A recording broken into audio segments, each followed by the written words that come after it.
আচাৰ্য চাণক্যই কৈছিল, পৃথিৱীৰ সৰ্বশ্ৰেষ্ঠ জীৱিকাটোৱেই হ'ল কৃষি। খেতিয়কসকল প্ৰথমে আহে, বাকীবোৰ জীৱিকা বা প্ৰফেশ্যন তাৰ পিছতহে আহে।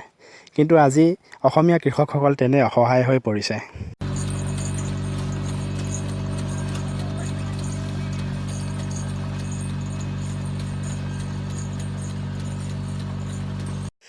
আমাৰ কৃষকসকলে বহুত কষ্ট কৰিব পাৰে, কিন্তু হালৰ গৰুহাল, নাঙলটো, কোৰখন আৰু দলিমুৰাটোৱে তেওঁলোকৰ একমাত্ৰ সম্বল।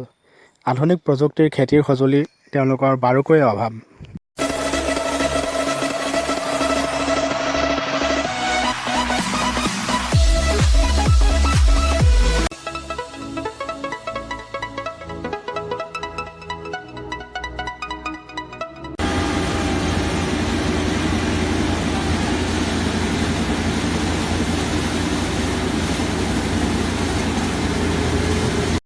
কৃষকসকলক সহায় কৰোঁতা কোনো নাই, অথচ তেওঁলোকে আমাৰ মুখত খাদ্য তুলি দিয়ে।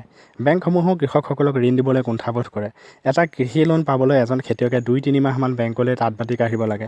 লিখা পঢ়া কমকৈ জনা খেতিয়কসকলে বেংকৰ সামান্য লোন এটা পাবলৈ প্ৰায় 14-15 পৃষ্ঠাৰ ইংৰাজীৰ ফৰ্ম ফিল আপ কৰিব লাগে।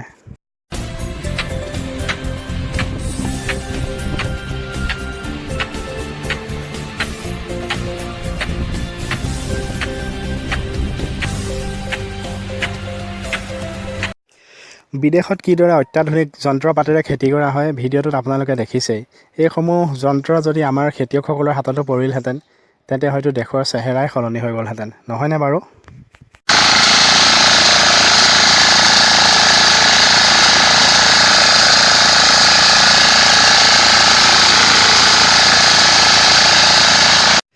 আমাৰ এই ভিডিঅ'টো চোৱাৰ কাৰণে আপোনালোকলৈ অশেষ ধন্যবাদ জ্ঞাপন কৰিলোঁ।